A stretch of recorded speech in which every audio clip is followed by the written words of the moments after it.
Welcome back to the Dare to Dream podcast, where we highlight the lessons, learnings, and life changing moments that come from having the courage to follow your dreams. My name is Gregory Russell Benedict, and I'm a coach who helps people get the things that money can't buy. My name is Vincent Van Patten. I'm a writer and media creator currently exploring what lights my soul on fire in Japan. Yes, and Vinny, I'm going to let you kick this one off today. I want to hear some updates on TMS, and then we'll go from there. Sounds like my prognosis.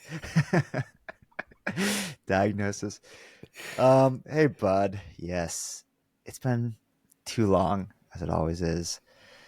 Very exciting stuff. We are both in very exciting periods of our lives right now. And I like this word, liminal space. Do you know what the liminal space is? No, tell us more. Yes. A liminal space is a threshold between two things. That's what a threshold is. So it's the space. It's kind of like it's almost I see it as like a positive purgatory. It's not like you're like in limbo, but it's like this kind of neither here nor there, this space where reality is different. And I see this moment of my life as this kind of liminal space where I'm stepping from my past and quite literally everything I thought I knew about myself into this new life. And it is mind blowing. It For the last 6 years I thought my body was broken, and I've been treating myself as if I need to fix my back.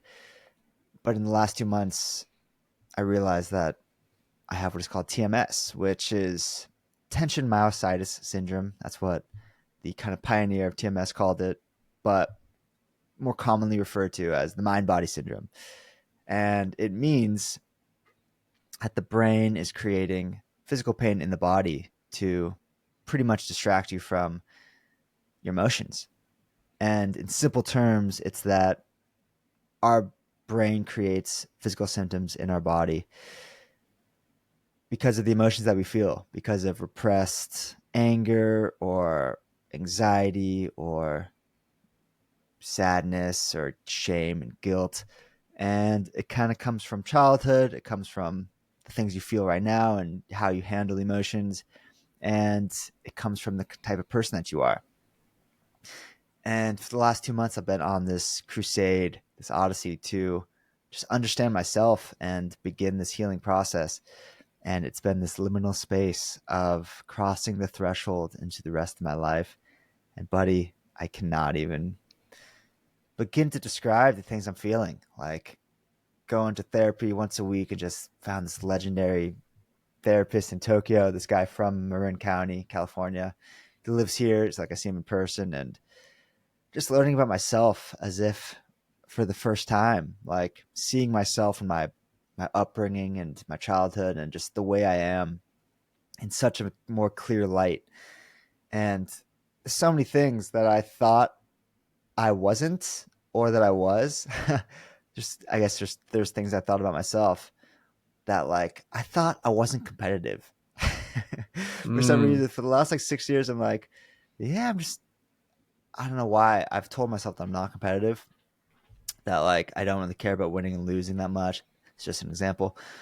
And that like I'm this like peaceful creature that like, I don't get caught up in like this competitive nature.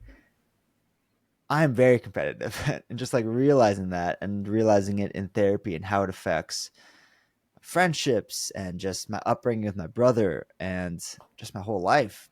And it's not a bad thing. It's like competitive nature is good, or could be, um, playful competitiveness, but just realizing that I am and that like it's fine and that I definitely, you know, that's a part of me and that I do feel anger. I do feel um, shame is a big one for me and just fear of judgment. And so, yeah, pretty much before this, literally right before I had a call with actual TMS coach, and it was the first. It's this guy Jim Prusak, the Pain PT on YouTube, your legend, hero. my hero. Quite yes, he is. I watch him every day on YouTube. He has been my guiding light in just like learning how to handle your emotions, how to handle TMS, how to understand them.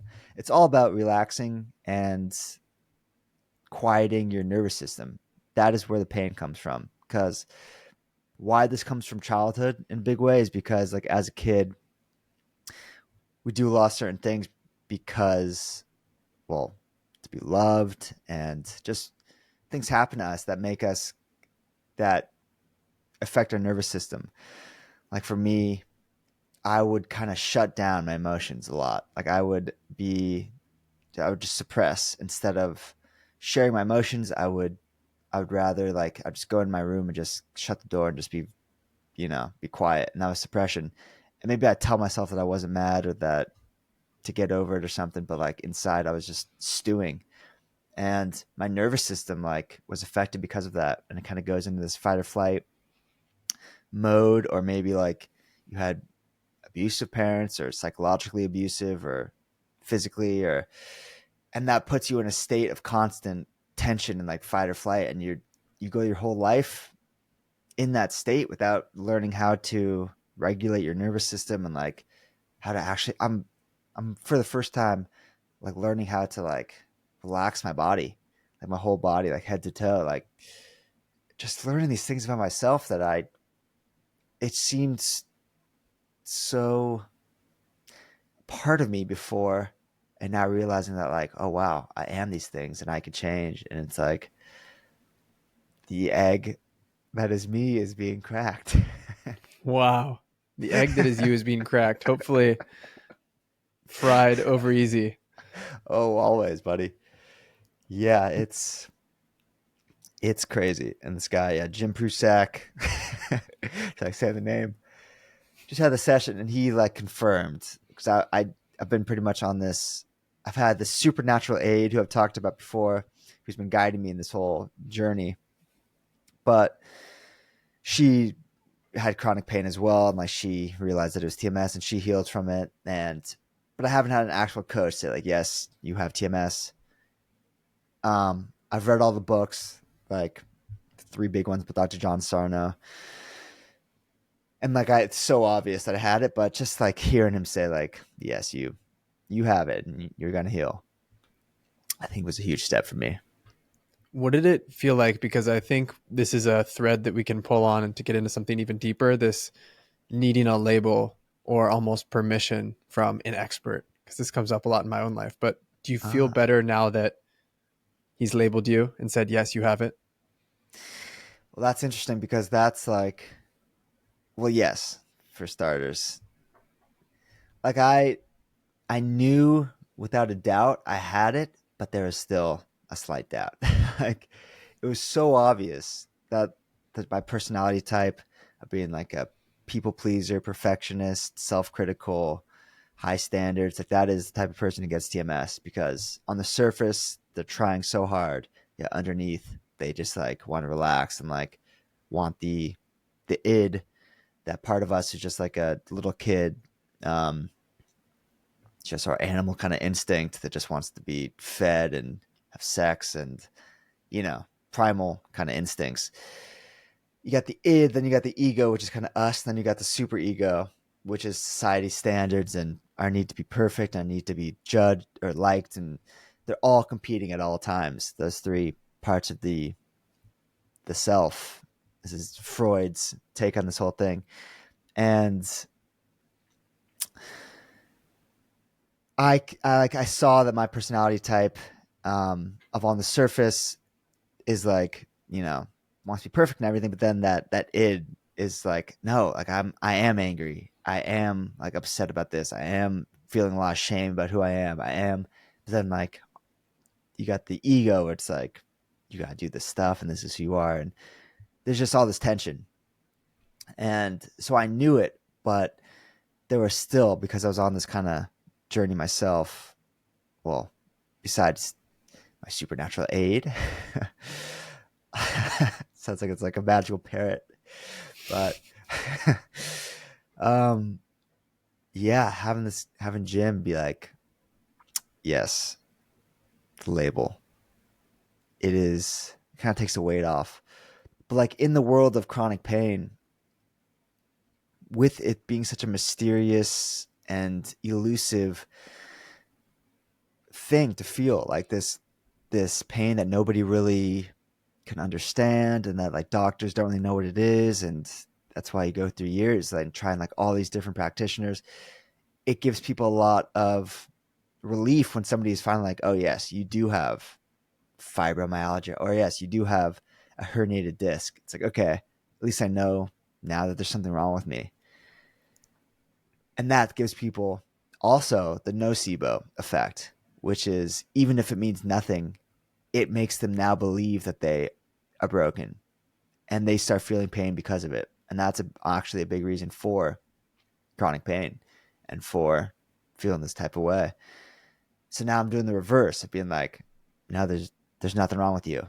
You have TMS, which is just like your emotions and this stuff that you're going to work through, but like there's nothing wrong with your body.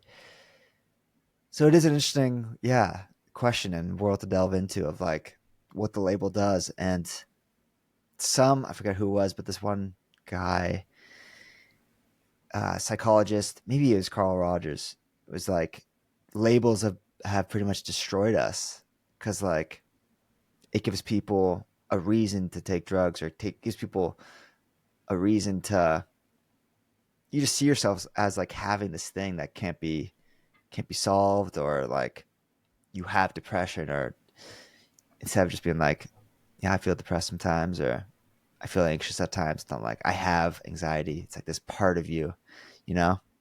Marissa Peer, who's Labels. a hypnotherapist, talks about this a lot. And that when you Mm, start identifying with your anxiety, my headache, my hmm. depression, My back you pain. bring it, your back pain, you bring it into your identity, and then it becomes that's who you are versus Mm, this is something I am experiencing. 100%.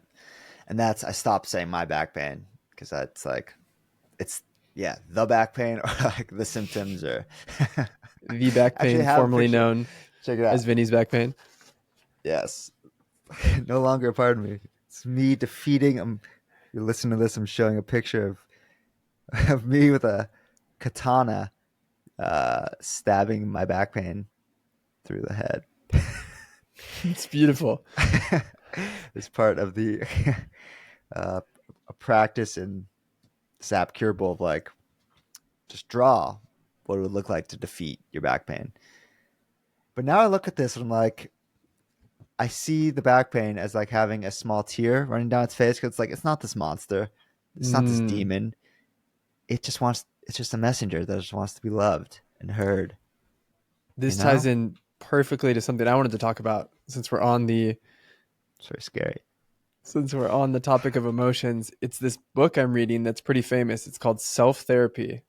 If you're watching this on YouTube, here's the cover. Self Therapy, the third edition by Jay Early. And it's all about IFS. IFS is internal family systems.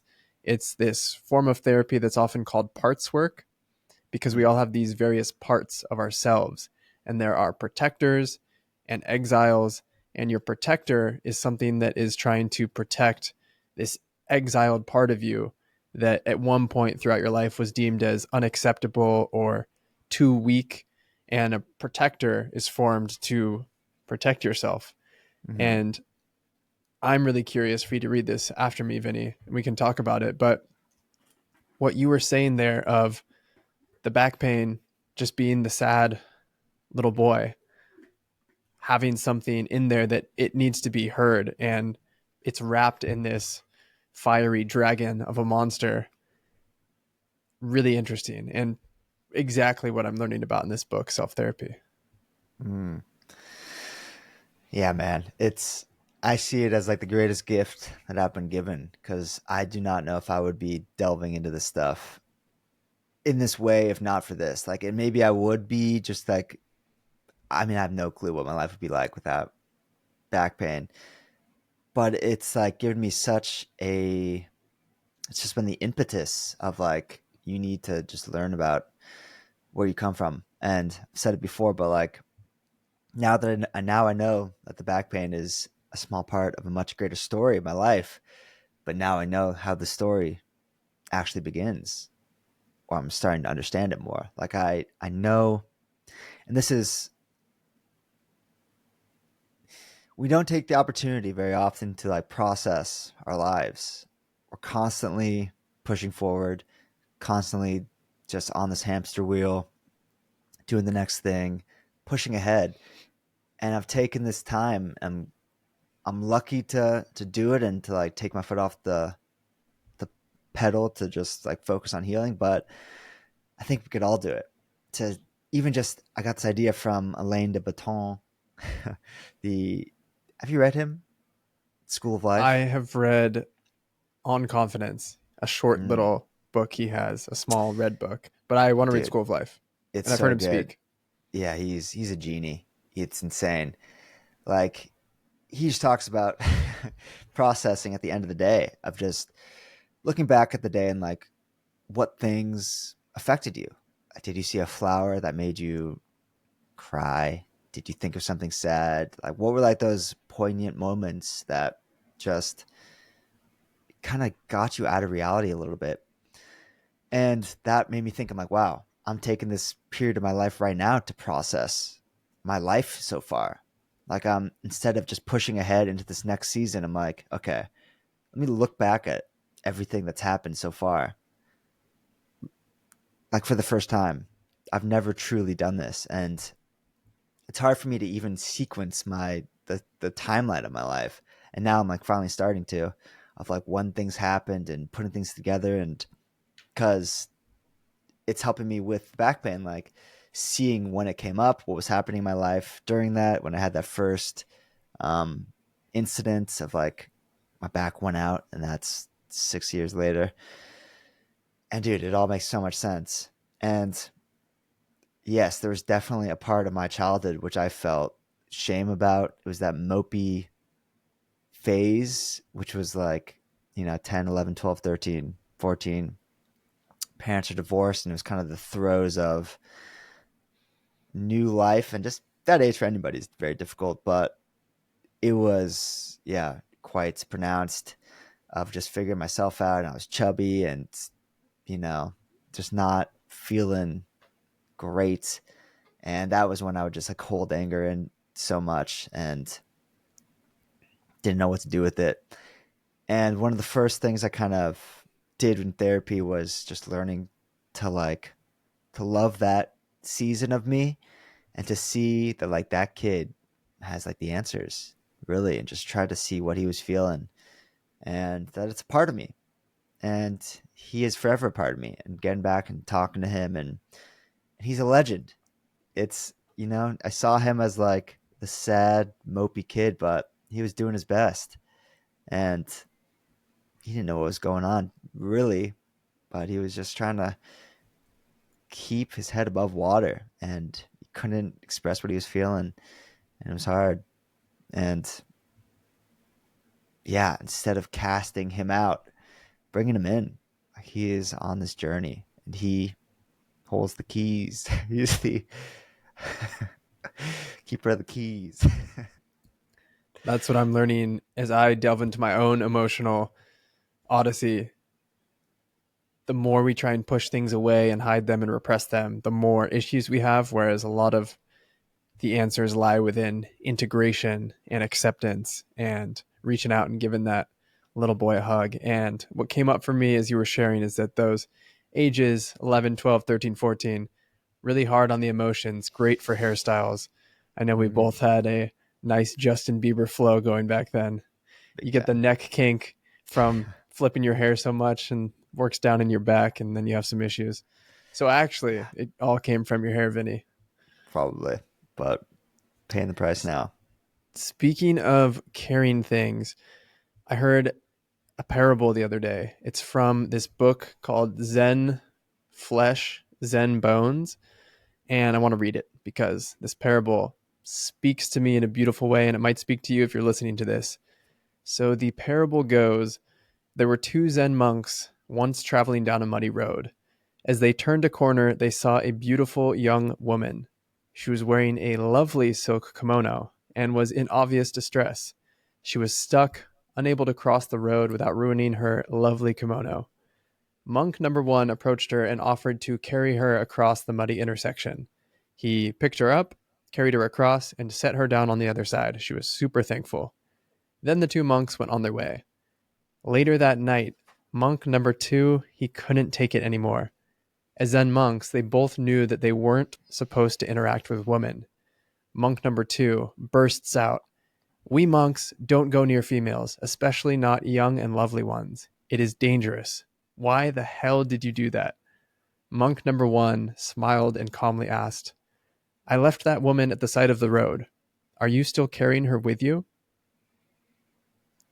And I just love this parable because it makes me think of myself in my own life. How many little things am I still holding on to? Am I still carrying? It happens to me all the time where one little thing won't go my way, and I'll realize 5 hours later, a whole day later, a week later, I'm still thinking about that little thing that everyone else in the world has forgotten about except for me. And just setting things down is such a refreshing idea that you don't need to hold on to it forever and carry it with you. You can shed the weight of those things and simply move on quickly. This actually, it might sound like it's a different idea, but this feeds into what we're talking about. What if I could boil down everything I'm learning in this process? It's just to allow life to flow through me and to express, like, so repression is pretty much what's causing the pain. Like, holding on is the same as repression, pretty much. It's like to stuff down more instead of, if something comes up and you're angry about it, allowing it to feel the emotion. Like, if I get a little bit of back pain, it's like, okay, there's something wrong with my body. Like, what emotion is that? And it's like, oh, I actually am pissed off about this. And if it's like with your partner, or if it's just something that happens in life, it's like, let me actually express that and talk to them about it before I start holding on to this thing. Or let me just express it and like journal about it, or just say out loud, like, this is fucking annoying. Like, that actually brings down your stress level and like anxiety. And then you reframe it and be like, okay, it's not the end of the world. It's fine. But you need to get out that anger first. And that's something I definitely need to work on, is like realizing that I do feel anger for sure. And then allowing it, realizing that all emotions are okay. But it's like the rules, I mean, I was always so afraid of breaking rules as a kid. And like with the monks, it's like when we set these boundaries and we expect life to be a certain way and we expect ourselves to be a certain way, we're just holding on and creating tension and pain instead of letting life just flow through you and like come and go like the clouds. And yeah, that story is epic because it also shows like the stricter we are with ourselves, it's just like it creates more. This is an interesting topic, like to be strict or disciplined, I guess. Because I think like me, like being that self-critical, responsible person, like that's where the tension comes from. The second monk who like takes across the road, he forgets about her, like he's probably the better monk because he's allowing like life to happen and to flow with it instead of being so strict with the rules and things have to be a certain way, and So that's why I love this parable and why I love monks in general. And we're definitely going to start talking about our favorite monk, Ikkyu oh Sojin, yeah. the rascal master. But this idea that you follow the rules to a certain point and then you almost transcend the rules when you're at a level of mastery. I've always been fascinated by this. And it's exactly as you're saying, that ability to recognize that a rule should not apply in this specific circumstance, and that you go outside the rules in order to be a good human being and help this woman across the road. It's something that I Mm. struggle with myself all the time because I love making rules for myself. And then I'm in this constant battle between when do I follow the rules, when do I break the rules. And I talked about a moment ago, EQ Sojin was this monk who lived like end of the 1300s, beginning of the 1400s, and he was the most epic monk. He was brilliant. He was considered to be one of the most enlightened, but he was an absolute rascal. He loved to play, he loved to joke around. And when he got his certificate of enlightenment, which is like the highest honor in this sect of monkhood that he's in, he just burned it. He's like, this is a joke. This certificate does not say that I'm enlightened. That seems to negate the very essence of enlightenment. Hmm. And so there's this playfulness, there's this ability to recognize when to be disciplined and follow the rules and when to not. Mm-hmm. And I think it's most importantly rules with ourselves. I mean, that's what you were saying. That's like those are the hardest rules that we follow. And I think maybe we feel like we have to follow the rules so much in the world because we're so, in a way, we're not accepting of ourselves.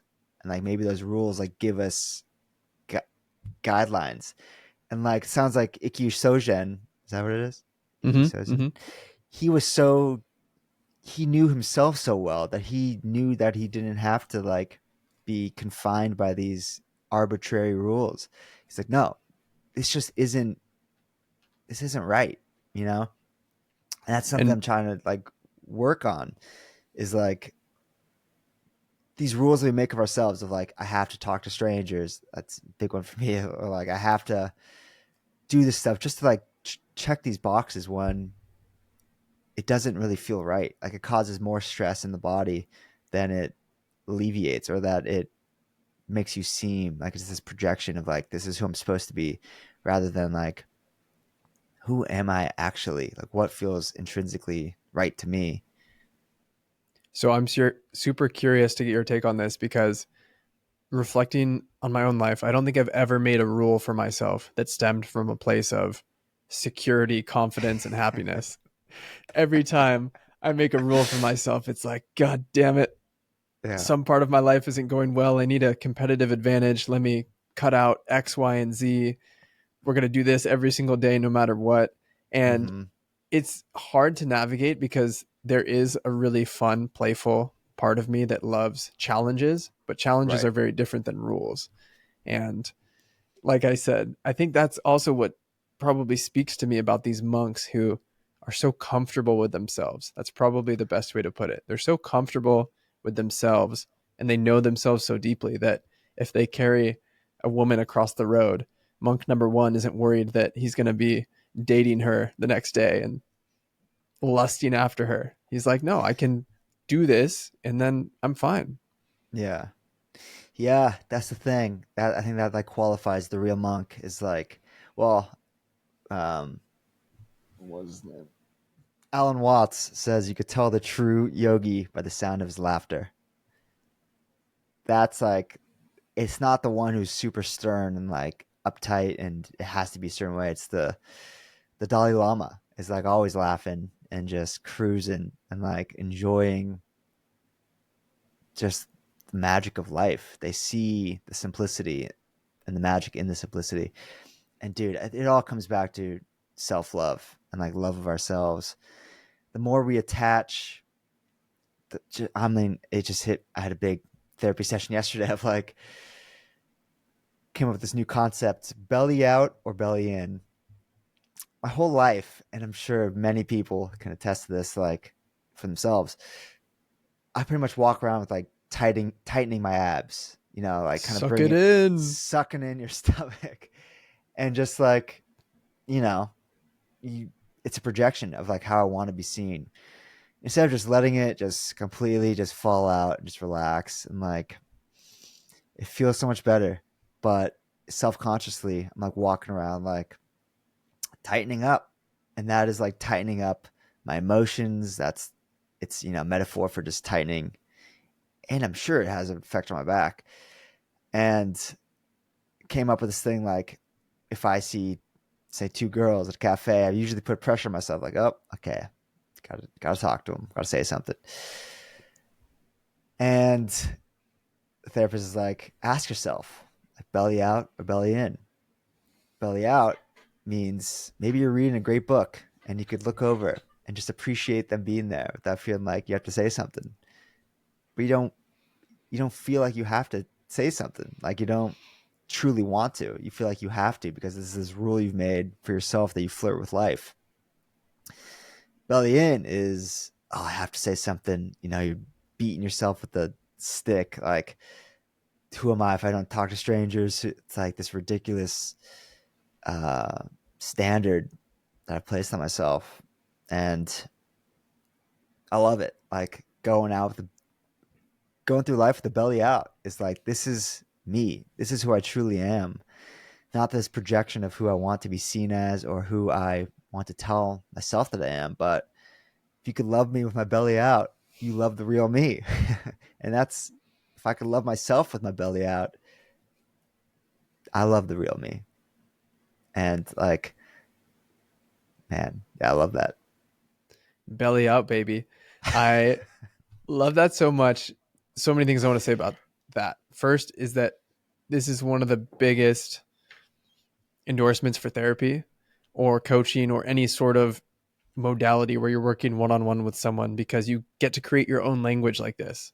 And that's the Mm, beauty of a good therapist or a good coach, who's not going to say, oh, you're having this problem, try this. Like, belly out, belly in is something that you co-created with your therapist. And now you have this powerful language to describe this thing. It's not, mm, oh, you should just do ice baths and then meditate for 19 minutes in the morning and then you'll be fixed. So I do it. it's this beautiful co-creation that only happens in spaces like that, where you can speak and be listened to and be heard and understood. And then you start to play around and create your own language. And then second, I have a little Buddha hanging off my bamboo plant over here. And the Buddha is belly out as can be. And I'm wondering if that is by design. It's called the Buddha belly. It's called the Buddha Yeah. belly. Buddha belly Yeah, for a the reason. Buddha belly, baby. Yeah, let your belly out. And this came from Jim Prusak, the guy I was talking, well, actually was talking to right before this, but he's the pain PT on YouTube, and he sends out now. I get his daily just like voice memo and just practice to relax your whole body, like while you're walking. Like start with your face, just like notice hot spots in your body. Like, are you clenching your jaw? Do you have tension around your eyes? Like, just let your face just like melt. And your shoulders. Like for so long I've walked around with like uptight shoulders, like not truly letting them just go wet noodle. And then the belly out, baby. Go down your belly and let it out. Let it just let it hang. And dude, yeah.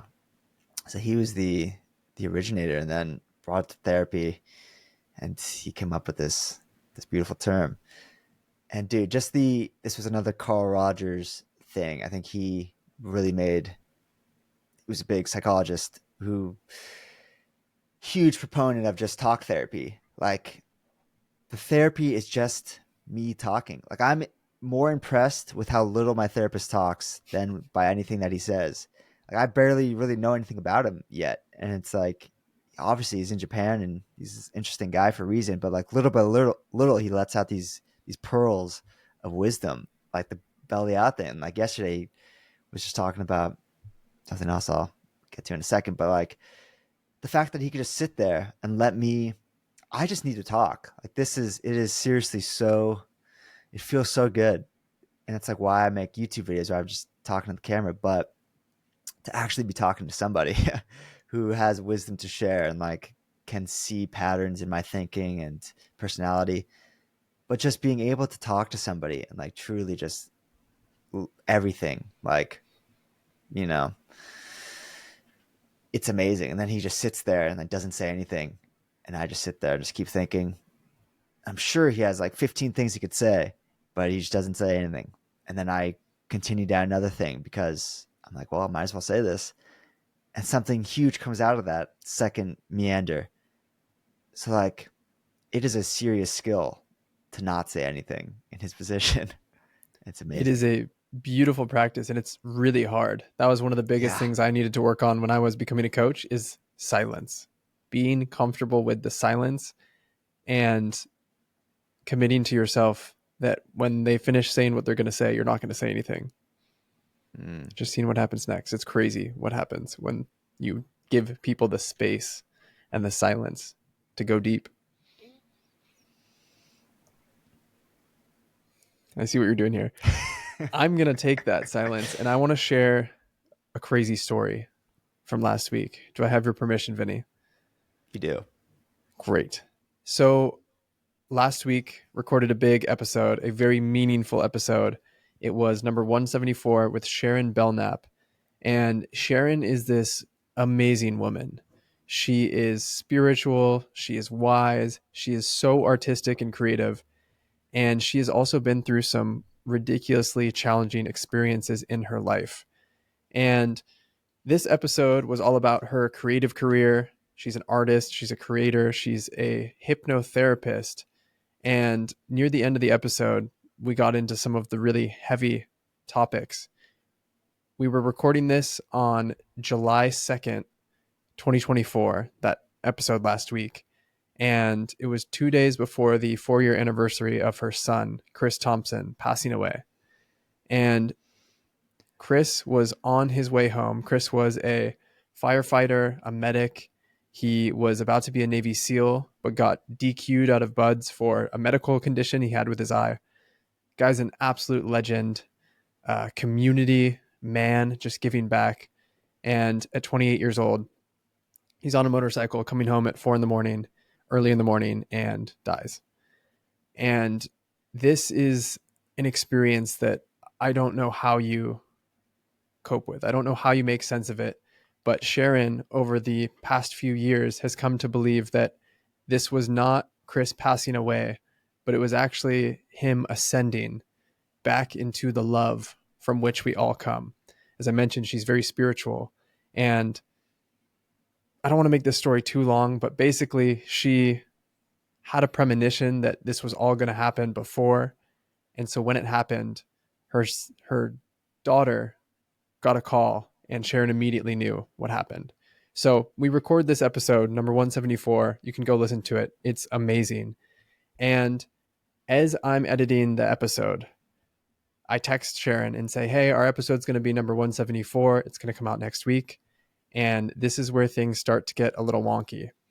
So she tells me that 174 has a deeper meaning for her because she was born on the first of the month and the date that Chris passed away was 7/4. So 174. It was a coincidence. I didn't find this earth shattering, but then things started getting crazy. So we record the episode. We always do these little highlights we post on YouTube, and I make an Instagram reel of Sharon talking about this vulnerable, meaningful moment. And in the caption, I caption it something along the lines of, I talk about the clip and then I say, go check out episode number 174 on YouTube. And Instagram turns everything that has a number sign into a hashtag. So essentially I had unknowingly created hashtag 174 within this caption. Sharon looks at this clip on Instagram and she clicks on hashtag 174 because she thought it was a link that was going to take her to YouTube.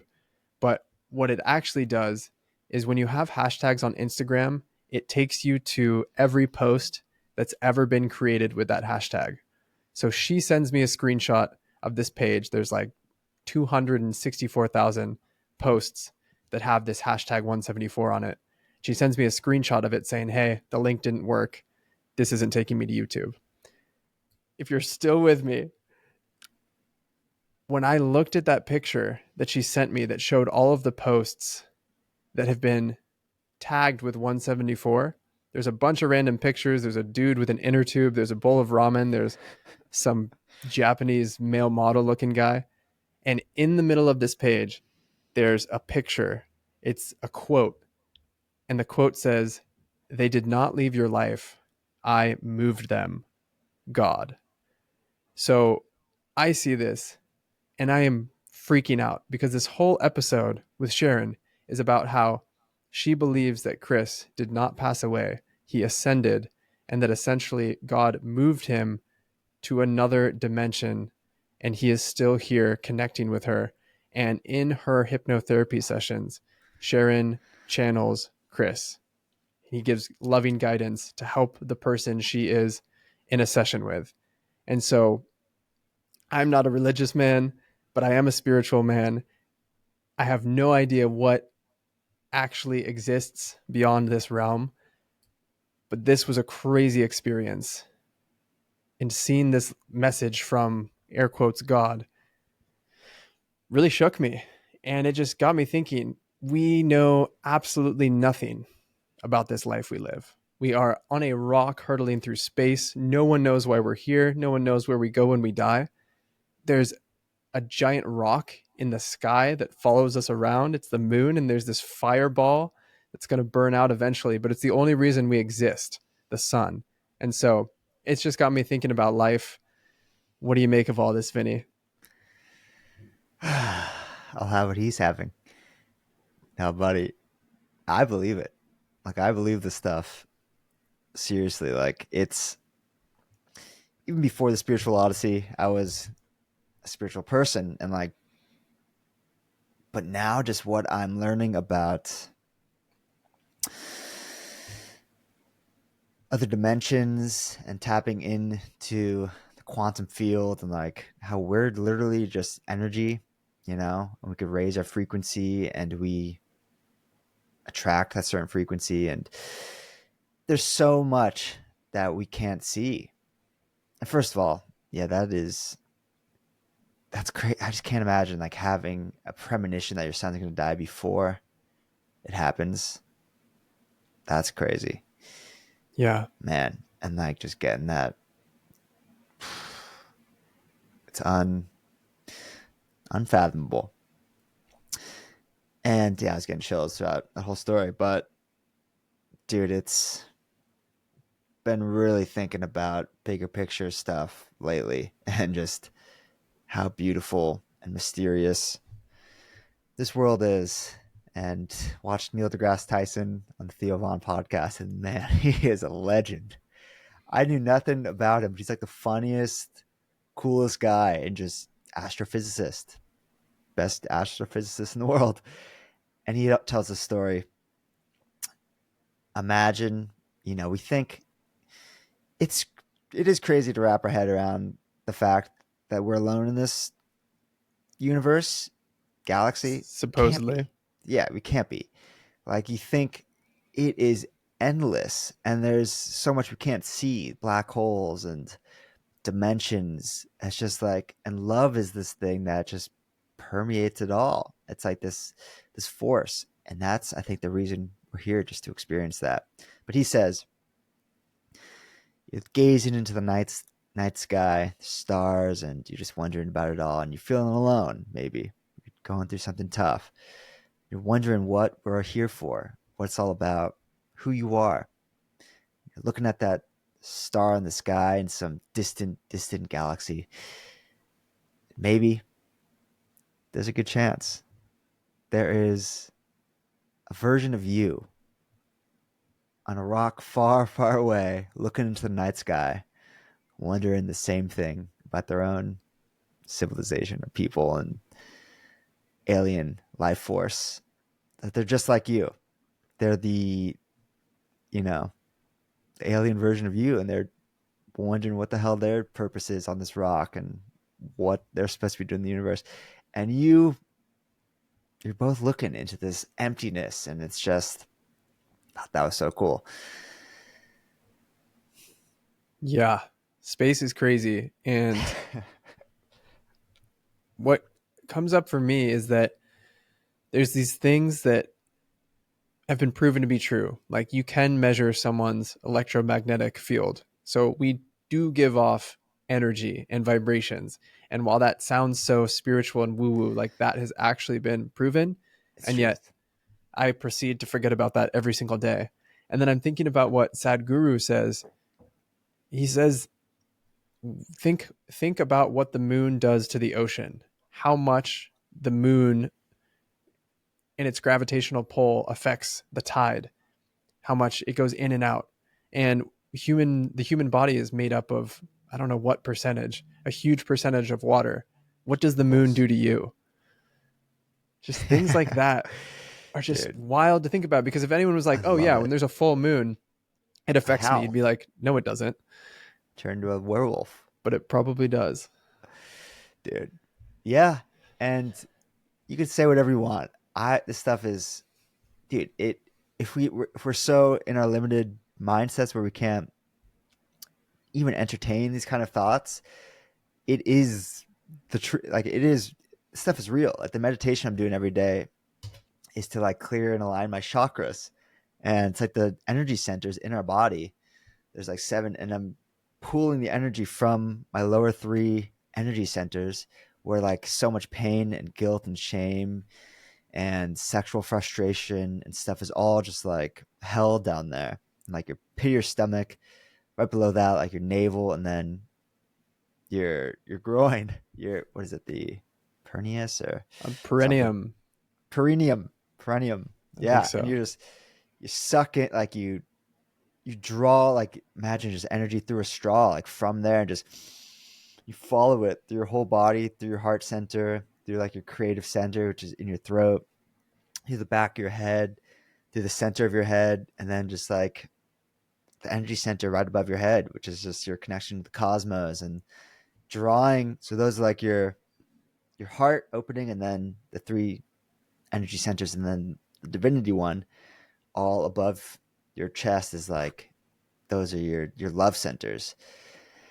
And just this practice I'm doing every day to draw the energy up through my body is like, dude, I cry almost every day doing it. It's like, when it gets to my heart center, it's insane. And I was listening to Aubrey Marcus yesterday. He talks about how crying, he sees it as a veil that puts the tears are washing away for him to see reality for what it truly is. I'm just like, wow. Every time you cry, it's like you're touching reality. You're finally seeing it more clearly. Like, that's what like tears do. And you think it's the opposite. Like, it's, if you're a realist or whatever, it's like it's clouding your vision, tears. But no, it's helping you see what truly is. I And love his that. That's perspective on that, fascinating. yeah, yeah, I think it's really cool, dude. I have one more idea, one more thought, if I may. Perfect. Share that and then we'll bring We'll things land home. it. Yes, sir. Reading the Tao Te Ching again, getting back into it after, Oh, since yeah. listening to that episode, and just, dude, it's so good. Just like one page, one passage a day, and the one it starts with is just so good. A part of it, just one line. Let me read it here. Caught or free. Sorry, starting now. Free from desire, you realize the mystery. Caught in desire, you see only manifestations. Life, and this goes back to the belly in, belly out. This goes back to everything, where it's the desire is this projection of ourselves, how we want to be seen by the world. It is what we want from the world, the way we want things to be. It is talking to girls because I want something out of it. I want a phone number, or just want to check the box that I talk to a stranger. And talking to strangers, talking to a girl, talking to a guy, whatever, is a good kind of microcosm of this practice, where free from the desire, if I truly am living belly out and I want to just talk to them because they look like an interesting guy or girl, whoever, they just look like an interesting human being, and like, I'm curious. That is how you find the magic of life. I think that is how you see the true nature of reality. Instead of going in there thinking like, I need something from this, going in there and just being free of like this outcome, and just seeing where the experience takes you. And you see that they too are just a person who's thinking the same things and just trying to figure out themselves. And when you're caught in that desire of things needing to go a certain way, of needing to get out of back pain, needing to get this job that you want, all you see is the manifestations, the results, which haven't even happened yet. Yet you're living in this alternate reality of the way things you think are supposed to be. Free from that desire, you see things as they are.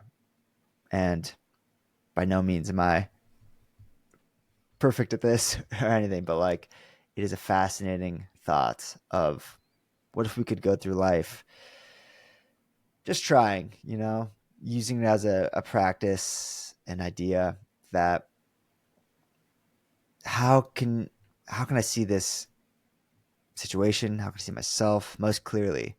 It's by just getting rid of the outcome oriented mentality and being like, belly out, baby. Yeah, and that What is actually true here? that actually speaks perfectly to something that I had on my list that I didn't think we were going to get to, which is following the intuition or the joy or the energy. So I speak to so many people about their dreams, and people could not have more different dreams. One person is passionate about raising cattle in a humane, safe way. Another person loves Halloween. Another person wants to create the perfect skincare lotion, moisturizer. Like, but they get so excited about these things. And I always wonder this question. I've been thinking about it a lot recently. What makes that person excited about certain things? And I think it's listening to that energy and Hmm. enthusiasm, because when they talk about those things, man, they are fired up, and they could talk about that thing forever. They could do tasks related to it. If that was their job, they would crush it. And so, what makes you excited? What makes you light up and start using your hands? And I think there's that guidance, that intuition that you need to follow. And when you do follow that, that's where you get to where you're supposed to be. And it's by following that I think you not only get to where you're supposed to be, you become who you're supposed to become, you meet who you're supposed to meet. And I've been thinking about that in terms of my own life and creating content and things like the podcast, going where we want to go with it, what feels right, not what is in the niche or with the brand message. And Belly in. speaking of Aubrey Marcus, his single most impactful thing he's ever said that changed my life, it was him reading a Charles Bukowski quote. Literally just a video of him reading a long ass quote that's like 5 minutes. It was the final catalyst for me to quit my job and start my new life. And Aubrey Marcus isn't known for reading quotes. I didn't know he liked Charles Bukowski. He was probably just one day like, wow, this is a sweet quote, and I'm going to make a video of me reading it. And then he moved on with his day, not knowing that it was that single piece of content that changed the rest of my life. And so, I'm speaking to myself now. Don't just create the things that are in line with helping people get the things that money can't buy. Like, post about, create about, write about the things that I'm fired up about, because someone out there needs to hear it. Mm. Dude, yes. What is passion? What is interest? It it's the reason it's why we're on this earth is to feel. I think it's love. It boils down to love. But like what is it and why are we here if not for that? To feel that emotion. And And what makes you be interested in different things than me? It's mhm, so wild to think about. It has to come from it's somewhere else. crazy. It's It's a insane. spark. It's a spark inside of us, yeah. Like, dude, mm, what does it mean? And if you don't follow that thing, it's this unexplainable thing inside of you, this spark. If you douse it without knowing what it truly means, what fire it could turn into, you'll go your whole life living a lie. And that is the greatest tragedy of all. It doesn't matter what the spark is, you owe it to yourself and others to follow that thing. It's the thing that gets me up at 4 a.m. Just to start again because I'm excited about writing poetry that early in the morning in this liminal time. Using that word a lot, so it'll stick. But that's like what that morning. That's what I just realized that today. Actually, like I've always loved writing really early, like before the day starts and things like start feeling normal. I like to write in like when it's still like slightly dark out, and I watch the window start to get lighter, and it's like this strange, especially poetry. I like writing that early, and like why?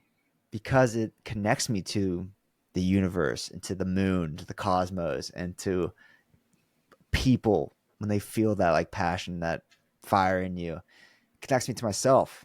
And what I also learned in therapy yesterday is like we can muse about who we are all day and like tell ourselves stories, but until you connect with people, until you touch consciousness, until you touch life, like that is what tells you who you actually are. And that's a continually, we are just unfolding. We are a great unfolding ourselves. Like we're not this concrete thing.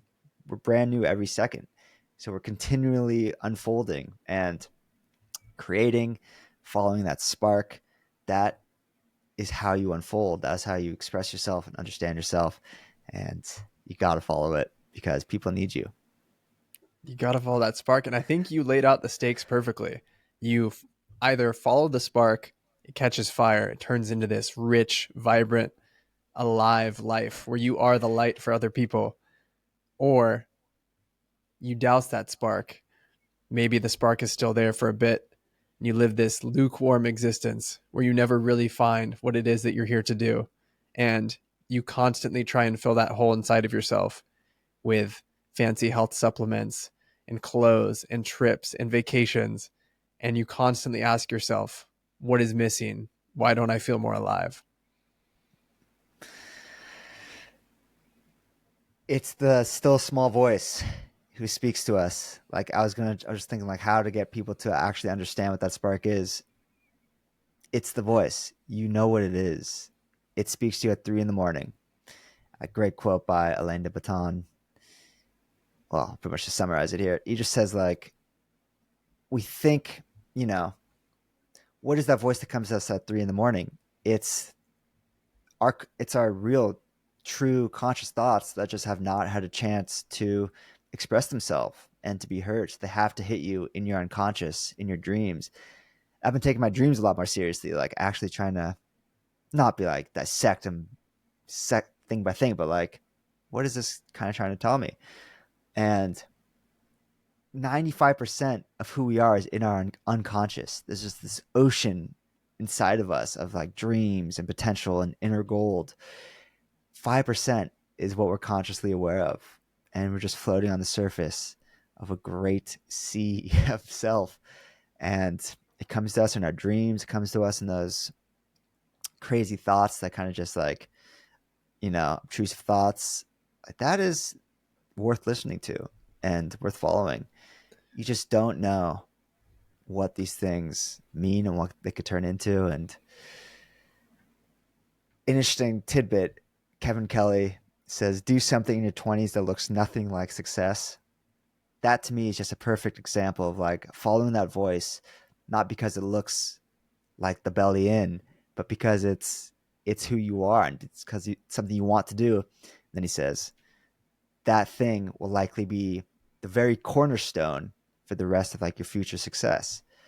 That thing that looked nothing like success to start will be the cornerstone of your future success. You got to Yeah. follow it. And I'll just jump in and say that for me, it's never been a voice or obtrusive thoughts. It's just been a gut feeling. It's just been that feeling that you get a sense. It's very hard to use language to describe it. And I'm sure that some people experience it visually, some people experience it through the auditory senses, as if there's more than just hearing. But for me, it's that feeling. You just have a gut feeling that this is right and this is what I'm supposed to do, or this isn't right and you need to make a change. Mm-hmm. So however that little voice finds you, pay attention. Yeah, great point. It's not like it could be a voice. Like I've definitely had, just the self-talk stuff, but it's like a direction. It's just a signpost. It says, this isn't you. Like just veer off and just, you want to try this thing? Try it. Like you don't need a clear voice that's like, you're a writer. Fucking write a book. It's like, no, go try living over there. This job isn't for you. Like it might be a bit more of just a feeling, and you could feel it in your body. I mean, that is everything I'm learning right now is we feel in our body. We feel what our mind and our brain is trying to tell us, our soul is trying to tell us. Amen, brother. viscerally. Oh, that was beautiful. That was great. I don't know how we got here, but we were in the existential stew, wading through the mud. And that's my Yes. favorite place to be with you when we're asking I love why. it. Why does it exist? I love it, champ. This is what a great way to start my Tuesday. God, I love ya. I love all you listening. Thank you. And just keep going. Keep freaking going. Love you guys. All right. How do I